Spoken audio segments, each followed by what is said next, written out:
what size engine? 800, and it's 6.2 with a 2.5 liter supercharger on it. 800 horsepower. Yep. So you can get these two thugs where they need to go in short order. Yes. Exactly. Okay. Exactly. Good to know.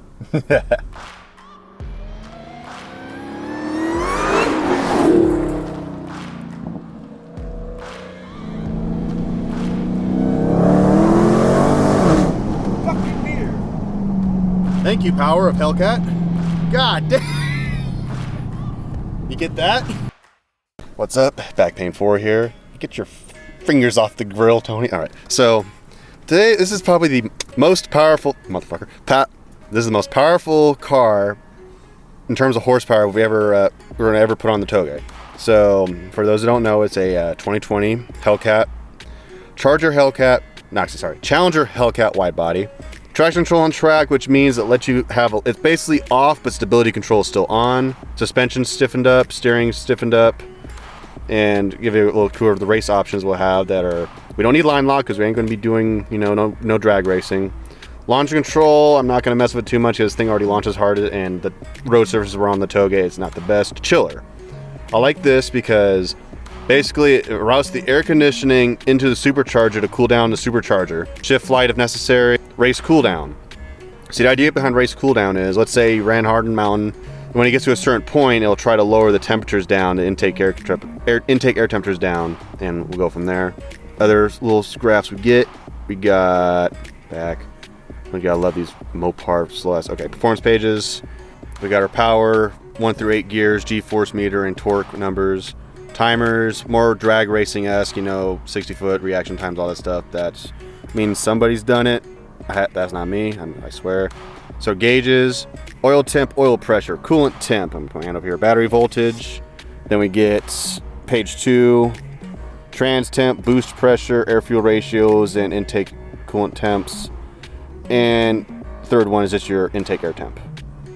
I think you can customize these, but I'm gonna leave them alone. We got obviously our G-force meter. Someone's gone 1.12 G out of this thing. We'll see if we can, up that up, plus steering angle.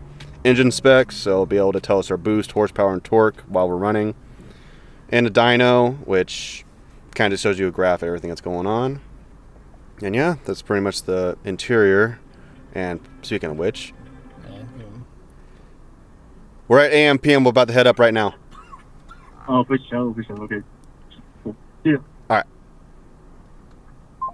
Of course, when you take a vehicle like this on mountain, everybody wants to see it. Then we go back to Android Auto, settings, this performance. And yeah, and the dyno and all that just shows everything, your history for the last 30 seconds. We come up to the center console screen over here. Obviously, we reach 220 miles an hour. I ain't about to take that in the mountain. We got tire pressure. We're gonna have all the gauges from the center to whatever you feel like is necessary to have on tap is there, along with, you know, alleged top speed. That was not me. Alleged top speed. I like it. We got the range. We're at half tank and it says we got 74 miles of range. That's not accurate because, yeah, it gets 0.3 miles per gallon on a wide open throttle. So this is going to be an interesting expenditure. Trip info, audio, messages, screen setup, diagnostics, etc., etc. Speed warning. So basically this right here, it'll yell at you if you exceed the speed limit in the areas because this vehicle can go 0 to felony in like 3 seconds. So yeah, but we're just gonna leave it on speedometer. That way I know how many years I'm gonna get when the cop eventually sees or hears me. And yeah, I think next we're gonna, you know, you'll see this thing just kicking ass on mountain and taking certain Tesla and Evo records.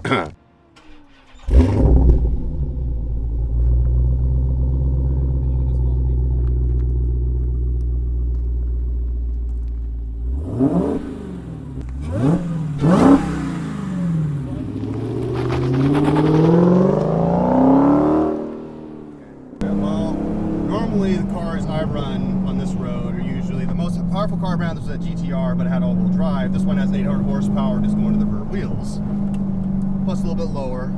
It has decent rubber, but you know, after a certain point, you basically need track tires to put any power down, and even then, you can't be too stupid with it. Because just filling out the bumps there. It's not terrible. Obviously there's gonna be some scrapage on the front splitter, but that's to be expected. It's kind of a lower car. Brakes are still pretty good. I'm just doing a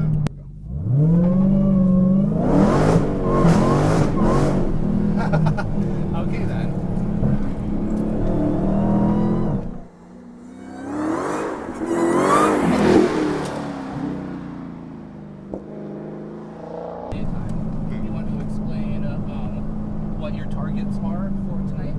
I mean, I would at least minimum beat my WS6 fastest times on this course, just because I would hope that a car that has triple the horsepower, 20 years more technology into it, and better tires and brakes should, on the same level ground, same driver, should at least be able to match or beat it. Ultimate goal is to beat the Tesla times on this, but we'll see when we actually get it on here and fully send it. So there's a lot of non-believers. Well, first of all, to you know what you're saying about beating your W6 time. Yes, it does have the technology, it does have the power. Are you be back? All right. But you had a lot of like over 10 years experience with the WS6. Yeah. Plus 852s, whereas this one has 300 tread wear. They're still advanced. I think they're 80 somethings. Whatever 300 tread wear, 305, 35 by 20 they put on these things. I do have a feeling though they're not factory because this thing has 25,000 miles on it, and you know tires on a Hellcat usually are 10,000 miles. Okay. If you're lucky. And what about the boatiness of it? It's a heavy car. Heavy car, but I'm used to heavy cars. I train on heavy cars. To me, it doesn't feel anything. If anything, lighter cars still feel weird to me because I'm not used to like, oh, you actually can, you know, feel a lot more of the road. Heavy cars kind of plow through a lot of these tiny bumps, and it's always a disagreement between me and other drivers on this road that have more track set built cars that they can feel these little micro bumps, but the heavier cars with looser suspension, you just don't feel it. You don't have to deal with the micro corrections to begin with. Yeah, so like right here, I mean, heavy car, I can do this shit. And it's, you know, if you do that in a Miata or a E36, there's your ass. So you're also going for the Tesla time as your target. Yes. Do you think that it would be able to deliver the same amount of power and acceleration as the Tesla?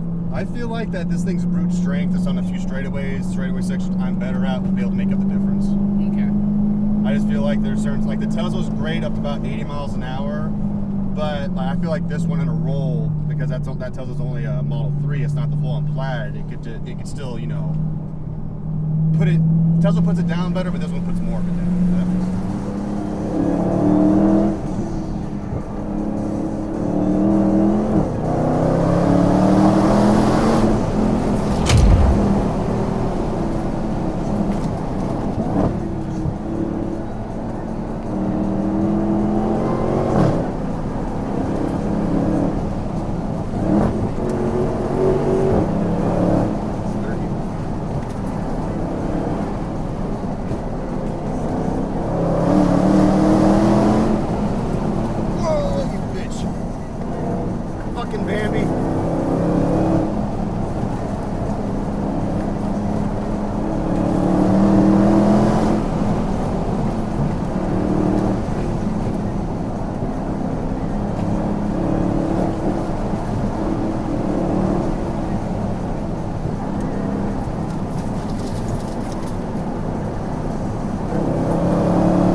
shit. That was definitely the most challenging run ever for me. And I'm on AO52s. Yeah. What's up? So you can hear how much I'm losing grip in some of those straights when I get on it early, huh? Absolutely, yeah. You need to kind of wind up a little bit, you know? Yeah, a little bit. I think if you had grippy 200 treadwears, or actually upgrade to 100 treadwear, some slicks, you could really get the power down a lot more. Yeah. I feel like the tires are getting heated because I can hear them throwing rocks really hardcore. Smack. Luckily, my windshield's already super cracked. Chasing. Right. At least you weren't, getting, carbon monoxide poisoning chasing this one. Yeah, right. Are you kidding me? Right. Definitely. So what do you think the MPG is on that? 5? 3? Yeah, probably. I'm at 7 in this. So. Yeah. Oh, fuck. Oh my god. So on the sweepers, towards the end here, you were losing me for sure. And I don't know the proper entry there, and I can chase your line, but I don't have the confidence and road knowledge to enter at that speed with the same line, even though I know hardware wise, I can definitely keep the same, tightness of the corners. So, first run, our wreck is getting broken tonight. Yeah? I'm asking. I feel like the uphill was definitely broken. Huh? I feel like this uphill This is direction. Yeah, this going this way. I feel it. Maybe. I mean, those traffic probably fucked up that one, but coming back this way, even with Bambi, I think it was pretty damn close. Bambi that was 1 second. If that. Yeah, not even. You didn't see Bambi, did you? No, Bambi's gone by the time we get back. Shit, motherfucker! I'm sitting there. I'm like, fuck. That was real close for you, yeah. Oh yeah. I definitely saw the butt just go to the side. Definitely. Yes. Yeah. Thank God for technical at the end here. So this way, much easier because I can catch you by technical and just stay with you the whole way. I'll try to pull you a little bit right at the end. Just a little bit. Just a little bit. Just a tad. Just for 15 seconds. But the other direction, dangerous. Yes. Where are they going? I don't know. Searching for albinos, probably. So I thought, do you think that boat would ever fucking move like that? I did not think it would be. Well, I thought, okay, it could go either way. It would either be pretty easy because you wouldn't be able to put the power down and then the handling wouldn't be able to do it at all in technical. But I did predict that you would almost get me that direction. Because ending with sweepers and your road knowledge, you got a significant gap. And I was like, okay, do I turn my brights on and blind him? No, I'm not going to. So I can see the road a little bit better. Right. Decided not to, and just barely kept your lights in view, and was able to catch you. Luckily, because there was one relatively tight corner towards the end there. But I do think you got a second to a second and a half on me just because gunning it at the straight. Yeah. So I didn't quite catch you on that last technical corner either. So it was close. But I'm not confident enough to just stomp brakes, Yeah. almost hit and stomp brakes. But Jesus Christ, exiting corners, if you can keep it over 60 going through the corner and exit, it's insane. I'm flooring it the whole time. And I'm just going, I can't do anything. I'm like, what? Turbo, let's go. It's no, I'm in proper RPM range. Yeah. So, I think that was the first time I didn't use second gear at all. I was in third through all of the corners, that direction. But this direction, I did put it in second for a couple of the really tight ones, as usual. But before, when we had the WS6 and whatever, second gear, a lot for those hyper technicals. So, I forgot how bumpy it was. Dude, I love it, dude. You should see the in car. This thing's fucking shaking all over the place. Yeah, definitely getting ride along. Definitely. Yes. Yeah. Now let's let these bitches cool down. Then we'll do that. Yeah. I need music. No music. Good. All right, ready?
scary car. Woo! Holy shit. Oh man. First time I lost grip in that section back there. God damn. Well, I mean, you're not used to that power. I feel like, you know, you're just used to getting on power a Pretty lot much. faster. Like, I'm not used to actually having to fucking let off at some of those points. Yes. The brakes are kind of getting hot though. Yeah, no, I believe it. So we won't go as hard from the way back. Okay. You okay back there, Ridge? Yeah. He's like, man, this is fucking better than crack. Let's go. There are a couple spots. Just really which scary, one? dude. Which one? Yeah, Maybe I the wonder. one where I had to fucking do like 8 corrections Yeah, in a straightaway? seriously. Fuck. How's your heart rate? Yeah, oh my god, dude, my whole body is just like super tense. Like I'm pumped up just from like tensing. Oh, Jesus. Whoa. Oh, that was a lot of fun. Most fun I've had in a while. Excellent. Again, people say that muscle cars can't fucking do this shit. I know, dude. People are gonna fucking argue about this shit when it goes live on YouTube.